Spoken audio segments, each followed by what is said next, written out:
Armaments of the Orks. The Orks are a bit of an outlier in the 40k universe that really helps to make the setting feel a bit more unique compared to standard grimdark sci-fi. They're not boring humans, or ravenous aliens, or dark forces of chaos, but rather they're a strange, fungal species that speak in Cockney accents and absolutely love nothing more than to drive fast and shoot everything in sight. Orks possess a concept called Daka, taken from the sound of automatic weapon fire, that means a number of things to orcs, but generally, the more Daka a weapon has, the better. The loudest and heaviest gun that has the most Daka is therefore the best one, and that really sums up just about all orc culture. In this video, we'll take a brief look at many of the various weapons of war that orcs possess, even if there's really no limit to the ways that orcs can come up with to spread their love of bullets and bombs. To begin with, it's impossible to discuss orc weaponry without discussing how exactly they function at all. Orc weaponry, vehicles, and equipment are pretty much always cobbled together from various other bits into crude-looking forms that appear on the surface to be barely, if at all, functional. What allows these pieces of text to function is a psychic field innately generated by orcs, which grows more potent the more orcs there are in one place. To put it plainly, orc technology functions, in part, because they believe it will function, and this concept extends throughout their entire culture.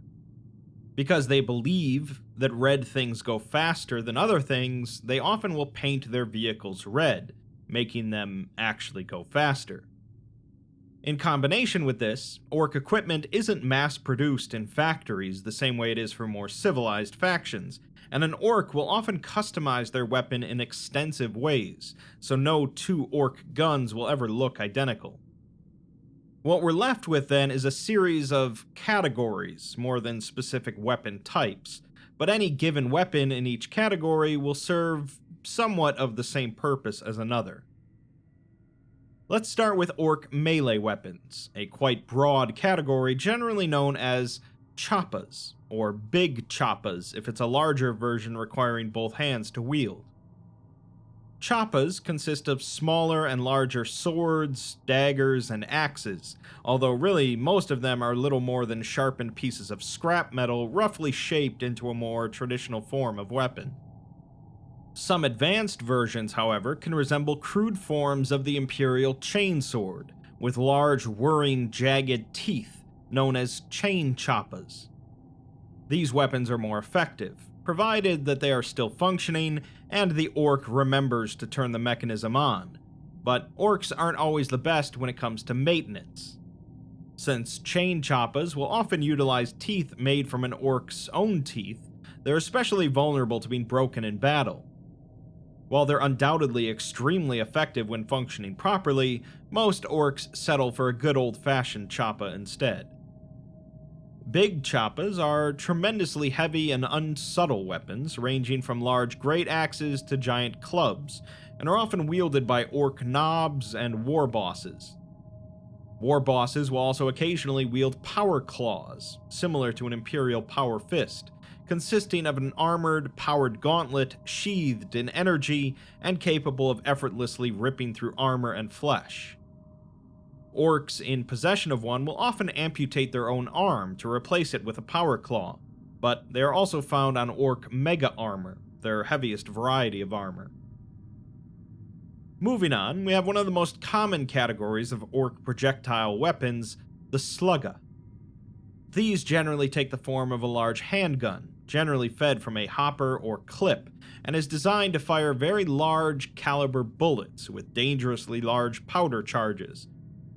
They are quite inaccurate because of this, but the stopping power they offer is devastating assuming that they hit the target. As with most orc weaponry, jams and misfires are a common occurrence, but if nothing else, they can also be used as an improvised club in close quarters due to their impressive weight. Mobs of slugga boys will wield these alongside a good solid choppa, capable of leaving a proper mess of anything they come across. Sluggas, in their most basic form, are more akin to a revolver, called a six-shooter, and these weapons are so simple that practically any orc can make one, meaning that there's always plenty of them in circulation, and it's often an orc's first weapon. They are less powerful than a full slugga, however, and even more prone to jamming, so orcs tend to replace them as soon as they can afford to. That leads us to the most popular orc weapon category, the Shootas. These come in a practically unlimited number of designs, to the most basic of blunderbusses that fire shells made of dozens of pellets crammed together, to the triple-barreled Daka Shootas that certain orc commandos will utilize. Most Shootas are handcrafted by mech boys, the engineers that build most of the orc weapons, vehicles, and equipment. These guns are all therefore created differently, and then further customized by each orc, so a Shootas is pretty much any gun that can fire a burst of shots at once and makes a lot of noise. Most orcs believe that the more noise a weapon makes, the better it is. Similar to big choppas, of course, are the big Shootas, very loud, very heavy machine guns that are generally bolted onto vehicles to help control their wild recoil, but occasionally a Shootas boy will acquire one, becoming the envy of their fellow orcs. These weapons, like most orc guns, are often customized with more barrels, bigger sights, longer ammo belts, and anything else to make it louder, heavier, and more dangerous. That leads us into another category of orc weaponry, snaz guns. A snaz gun is any high-caliber, full-auto weapon that is large, noisy, rapid-firing, and capable of dishing out large amounts of death. The distinction between a snaz gun and a big Shootas is certainly not a clear one, and likely even orcs will disagree about the specifics. Common upgrades that orcs will make to snaz guns include adding larger barrels and more powerful ammunition, adding ammunition consisting of crackling energy bolts, and above all, adding more and more Daka in the form of more barrels, scopes, and ammo belts. Snaz guns are exceptionally expensive among orc cultures, so they are prized possessions of flash gits, who customize the weapons to flaunt their wealth as well as to dish out death. In a similar vein of high-caliber firearms is the def gun, but rather than focusing on large amounts of Daka in a short span of time, def guns are designed to fire incredibly large calibers of ammunition, similar to an Imperial autocannon. These weapons are generally mounted to a special rig worn on a large orc's shoulders and chest, which is necessary to avoid having the orc's bones be shattered from the recoil. The rounds from a def gun can easily penetrate through lesser vehicles, without even speaking of what they can do to flesh. Of course, the name is in reference to the effect it has on its wielder's hearing, but that's a small price to pay for heavy Daka. Shooty def guns are designed to have a higher rate of fire at the expense of penetration, making them preferable against enemy infantry, while beamy def guns are generally made from scavenged las cannons and are highly effective against heavily armored targets. There's of course a wide variety of other higher-end orc firearms designed to expel disturbing amounts of Daka, with the distinction between each other often somewhat subtle, and of little importance to an enemy force on the battlefield facing them down. There's the Giga Shootas, capable of firing in controlled bursts, the Super Gatler, which fires an absolutely ludicrous amount of bullets, and the Flakadaka gun, firing hundreds of explosive flak shells per minute, although these heavier weapons are generally reserved for mounting on vehicles or large orc fighting machines. Every faction needs a good flamer, so the Burna is the basic orc flame weapon, generally consisting of little more than cans of fuel hooked up to a pump, but the effect is still devastating. Orcs will often use Burnas in war machine construction as a cutting torch by focusing the spigot and fuel pressure, but of course their use as a weapon is undeniable. The orc equivalent to the heavy flamer is called a Scorcha, generally mounted on their vehicles to blast great amounts of burning fuel over a wide area in spectacular fashion. The fuel is generally a toxic liquid, handmade by Ork mech boys, each with their own recipe, usually a mix of pressurized squig oil and promethium. Speaking of squigs, some orcs will employ squig launchers, weapons that fire live squigs at enemies. Squigs are the simplest form of orc life, and are essentially feral beasts with large mouths filled with teeth in their common form. They are bred in a variety of forms though, some specifically for firing out of a launcher. Boom squigs are bred to violently explode at the slightest provocation, typically due to physical contact or a loud noise, and explode with enough force to kill or maim anything in the vicinity. They are also used as landmines, or as the tools for practical jokes on other orcs. Bile squigs, on the other hand, are capable of spraying, squirting, or vomiting harmful fluids, coating anyone and anything nearby in acid, lubricant, poisons, and flammable liquids. Of course, there's also heavy squig launchers, capable of firing even more of the creatures at once in a large volley. Another launcher that the orcs commonly utilize is the rocket launcher, which are generally pretty simplistic in design, little more than a tube filled with as many explosive rockets as the orc can get a hold of. Their simplicity makes them fairly common among orc hordes, so it doesn't take much to bring down an enemy vehicle, and while the results may often be unreliable, they are extremely effective and extremely loud when they do work. Some mech boys even create smaller rocket launchers, known as pocket rocket launchers, designed to be held in one hand and are more accurate, even if they only, sadly, fire one rocket at a time.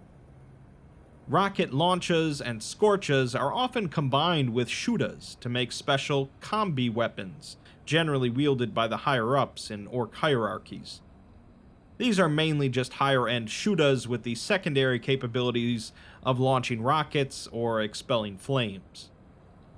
Another common source of explosives for the orcs are their stick bombs, simple grenades made of a can of crude explosives screwed onto a stick, capable of detonating into a shower of shrapnel or a more focused explosion to punch through armor. Due to their weight, they can be used as an improvised mace, which of course can lead to rather spectacular results. Like most orc creations, they come in a wide variety of designs, from stink bombs that release a large cloud of noxious green vapor, to buzz bombs that release a swarm of trapped buzzer squigs onto unfortunate enemies. Of course, while the orcs excel in large amounts of bullets and explosions, they also do possess some energy weapons, one of which is the shock attack gun. These highly unusual weapons generally consist of a large and heavy piece of machinery mounted to an orc's arm and shoulder, with huge spinning blades at the front. Numerous whirring, grinding cogs stick out of its casing, making a distinctive whine and causing the whole thing to shake excessively, resulting in a very difficult weapon to hold onto, let alone aim. The shock attack gun projects a narrow force field through the warp, beginning at the end of the barrel and ending roughly where it's being aimed. The orcs use this field through the warp to launch snotlings, who are driven insane through the firing process, and so when they exit the field at the other end, they proceed to let loose in a frenzy, ripping and tearing anything they encounter. What makes this weapon especially effective, compared to something like a squig launcher, is that the warp field can end inside of a person, or inside of a vehicle, resulting in the snotlings tearing enemies apart from the inside.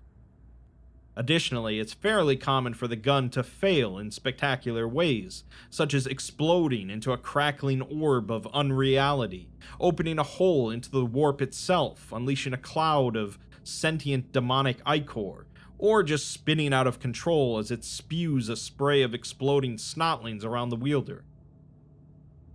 Other, more traditionally oriented energy weapons wielded by orcs include the Mega Blasta, capable of vaporizing even heavily armored infantry and vehicles, or the Zap Gun, akin to an Imperial las cannon, consisting of a wire-bound tube and a powerful generator, Its firing power is determined by the willpower of the grot using it, as the firing lever also electrocutes the grot, but these are capable of decimating enemy vehicles if nothing goes wrong, and larger versions are used on larger orc vehicles and war machines, including the Big Zappa, the Super Zap Gun, and Zap Cannons.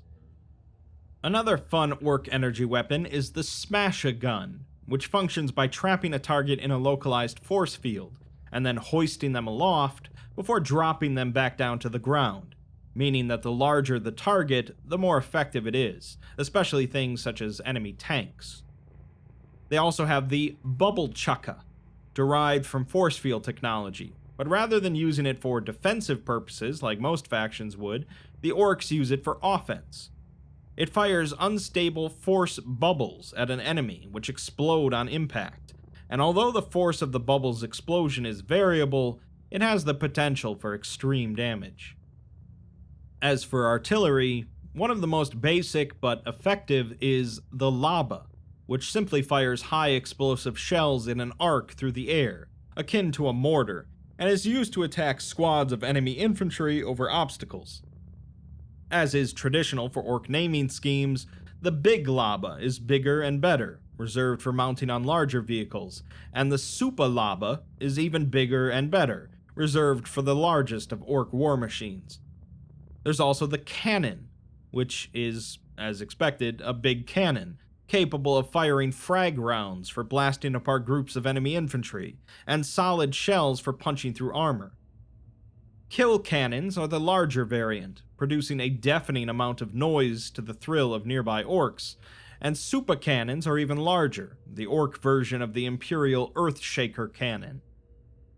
Another fun one is the Pulsa rocket, an enormous rocket containing an unstable force field generator, which will launch waves of energy in all directions, throwing around enemy infantry and flipping over vehicles. As long as the orcs get it somewhere in the enemy's vicinity, it will cause a spectacular amount of chaos. With that, let's move on to discussing orc vehicles. These are just as, if not more so, customized as their weapons, and consist of everything from single-seat combat motorcycles to spaceships to giant walking war machines. All of them are ramshackle in design and appearance, and function at least in part due to orcs believing that they will. Orc warbikes are designed to move as fast as possible, and to make as much noise as possible while doing so. Protection isn't really a focus, but a warbike will often feature heavy ballistic cannons mounted onto it, resulting in a highly uncontrollable vehicle whilst firing excessive amounts of ammunition, much to the orcs' delight. They are limited by the amount of ammo that can be mounted onto a warbike, however, and a good warbike will, of course, go through a lot of ammo in a short amount of time, much to the orcs' disappointment. A slight step up as we expand to 4 wheels is the Orc War Buggy, generally designed to hold 2 orcs and be just as fast as a warbike. The larger size of the war buggy allows for a more expansive array of weaponry to be mounted onto one, including rocket launches, scorches, and of course bigger and noisier Shootas. Orcs will sometimes form groups of war buggies in a ramshackle band that rampages across the battlefield, mowing down enemy platoons or tanks. Occasionally, a war buggy will sacrifice some speed for the ability to traverse rough terrain, with a track instead of 4 wheels, becoming a war track. No sacrifices are made when it comes to firepower, however. There's also the Megatrack Scrapjet, made from the wrecks of downed orc aircraft, generally consisting of mech boys taking a fuselage and welding it with tracks and guns. These vehicles are stupidly fast, and often are equipped with rocket cannons, big Shootas, and missiles taken from the aircraft. They also are often equipped with a large drill on the front, allowing for devastating ramming attacks.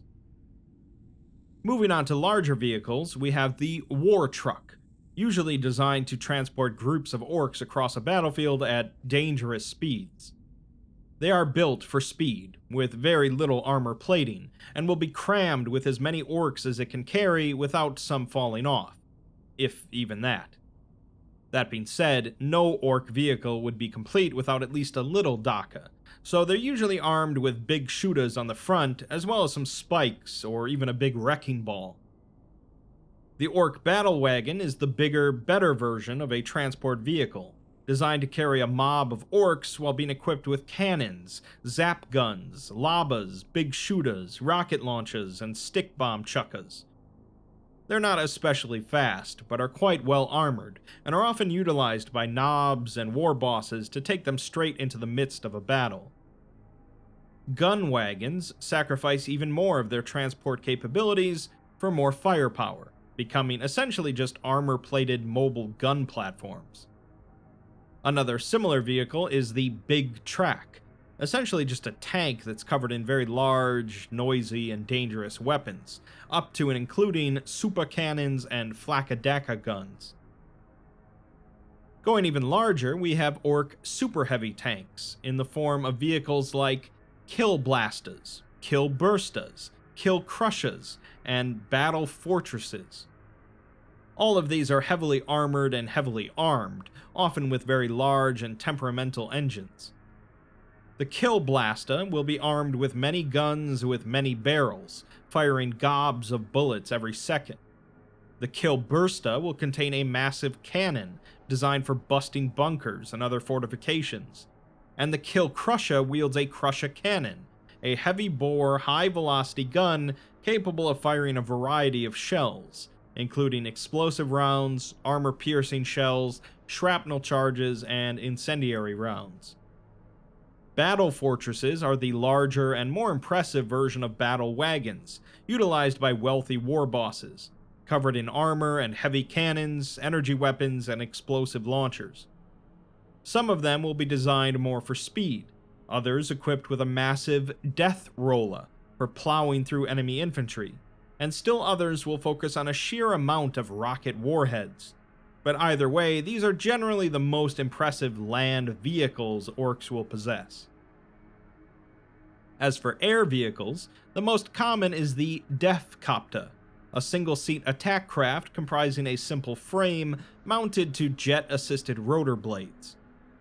These vehicles will scream through the air and are primarily used for long-ranged reconnaissance, but, of course, as mentioned, an Ork vehicle isn't complete without some sort of weaponry, so they will often feature big Shootas, rocket launches, mega blastas, or just a huge buzzsaw to hack off heads while flying by. Stepping it up a bit is the Fida, the smallest type of winged aircraft produced by mech boys, used for dogfighting and ground attacks. These are lightly armored, designed for speed and firepower, and will generally feature big Shootas with some bombs and rockets. Daka jets are the next step up, propelled by a single massive jet engine and armed with super Shootas to rip apart enemy aircraft or coat a battlefield with bullets.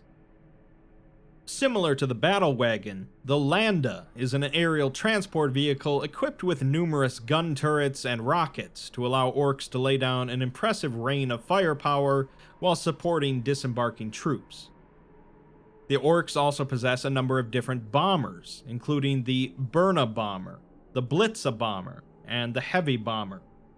These are all designed for bombarding a battlefield with bullets, explosives, and fire, although Orks will occasionally forget to pull out of a dive and simply crash into a battlefield, which works as well.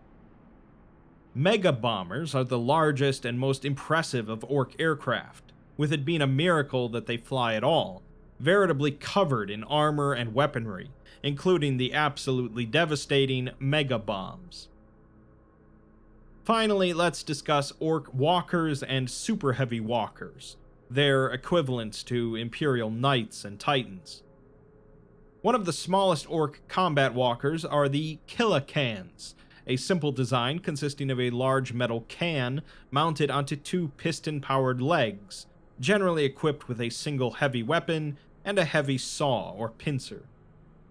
These are piloted by a Gretchen, a smaller Orkoid generally used for slave labor, and they are hardwired into the Kilakan in a process similar to that of a Space Marine dreadnought, just messier and more primitive. Gretchens are usually eager to get placed into a Killican, however, excited at the sheer power and glory that the position promises. But despite the increased firepower, Gretchens will still occasionally flee from a battlefield at the first sign of danger. Similar to Killicans, we have Death Dreads, which are larger walkers that involve an orc being hardwired in permanently, through the process of surgically implanted tubes, nerve probes, cranial jacks, and other more esoteric bits of mechanical devices. The orc will then be trapped in a tight, loud, hot, and uncomfortable metal can for the rest of their life, however long that might be, but they can control the walker as if it were their own body. Death Dreads are commonly armed with huge pincers or saws, big Shootas, rocket launches, scorches, or mega blastas. These walkers are expensive, so orcs can't afford to field too many of them, and they are often used as support units rather than on the front line, which only serves to irritate the pilots inside of them. A larger variant of these is the Mega Dread, a hulking armor-plated monster that's able to use large amounts of hydraulic power to be far more maneuverable than some of the larger walkers. These are equipped with kill cannons, claws, and other high-caliber weaponry, and will generally be a centerpiece for a smaller orc army. The larger classification of orc walkers are known as Gargants, the smallest of which is the Stampa, and it's here that we start comparing them to Imperial Titans. Stampas are crude-looking walking fortresses clad in layers of scrap iron armor and massive guns. Gargants are made in the image of the orc gods Gork and Mork, so they will generally have a fat belly and are powered by massive internal boilers and furnaces, resulting in great amounts of smokes to spew out through their vents.